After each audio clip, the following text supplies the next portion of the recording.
Hi, I'm Maggie. In the next few minutes, I'm going to tell you a horrendous tale of sexual and emotional abuse that happened to me at the TSA checkpoint in Birmingham, Alabama. This incident happened as I was traveling from Birmingham to my home in San Diego. I have two artificial knees, and without a body scanner, I will trigger the metal detector and be required to have a pat down. As expected, this happened to me at this checkpoint.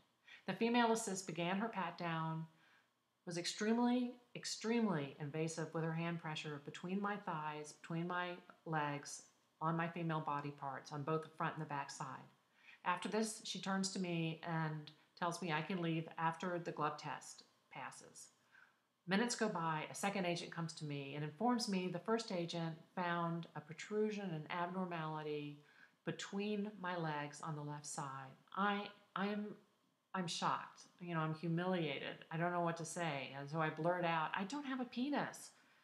And she looks at me and she says, well, I'm going to have to perform a second pat down on you. So she performs a second pat down, and this one is so invasive, so uncomfortable, painful, that I would consider it akin to sexual assault. After this pat down, she turns to me and says that her findings are the same as the first, that there is a protrusion, there is an abnormality between my legs.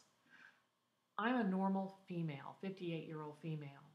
My husband, my OBGYN, my doctors have never, ever told me that I was anything but normal. So I am in total disbelief. I think this is a joke. So she said she has to go talk to her manager, and she talks to her manager. It's a male manager. There are a whole bunch of TSA agents now looking at me, men and women, discussing my private parts, discussing my abnormality between my legs. The manager comes over and asks me if I have anything I need to say. And I'm looking at him like, no. And I'm totally embarrassed talking to a man. I'm totally just humiliated. And I said, I don't have a protrusion. I'll take my pants off. I'll show you. I'm just a normal female. He leaves. And then they take me to a private screening room.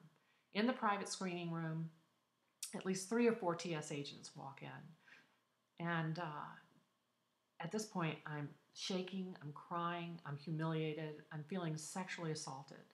I pull my pants off and just throw them on the floor.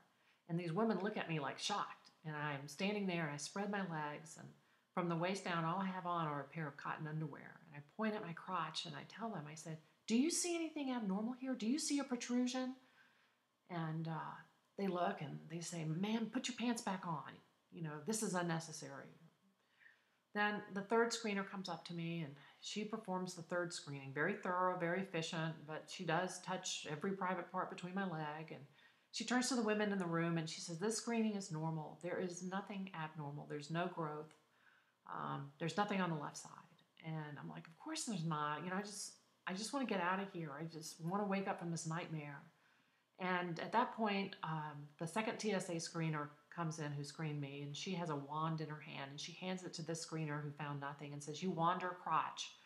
And this woman looks at her and she says, no, I'm not going to do it. My findings were normal. And she hands the wand back to this other TSA screener, and she wands my crotch and up and down my thighs, over my private parts. Nothing. There's nothing there. So they have to do the third glove test. That comes back negative. I'm rushing out of this private room, and the supervisor and the manager come over me, hand me an evaluation form, apologize. And I looked at this evaluation form, and it's like, please write your comments to the TSA on how well we are doing our job. And I look at them and I say, oh my gosh, I can't believe that you've just subjected me to this sexual assault, this emotional assault. And there are bad guys out there doing things. I'm a 58-year-old aging baby boomer. Why are you picking on me? And then I looked at it and I said, you know what? At the very least, you need to fire these 2 TSA agents who did the first screening. They're either A, incompetent and untrained, or B, they're abusing their power. And furthermore, I'm going to contact every senator, every congressman, every ethics committee, every watchdog, every advocacy group, my attorney, everyone I know, media, and let them know how horrible this incident was for me.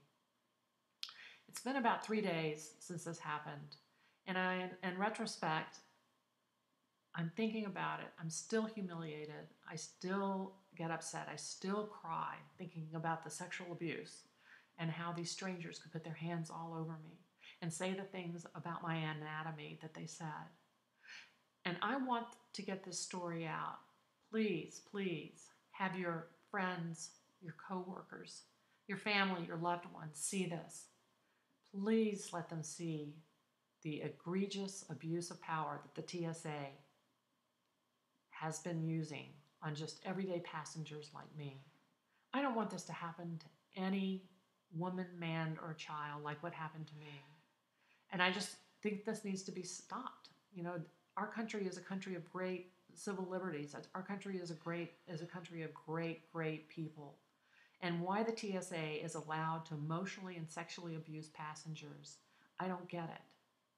If some stranger did to me what one of these TSA agents did, that stranger would be convicted of sexual assault and sent to prison. Please, please get my story out. Thank you.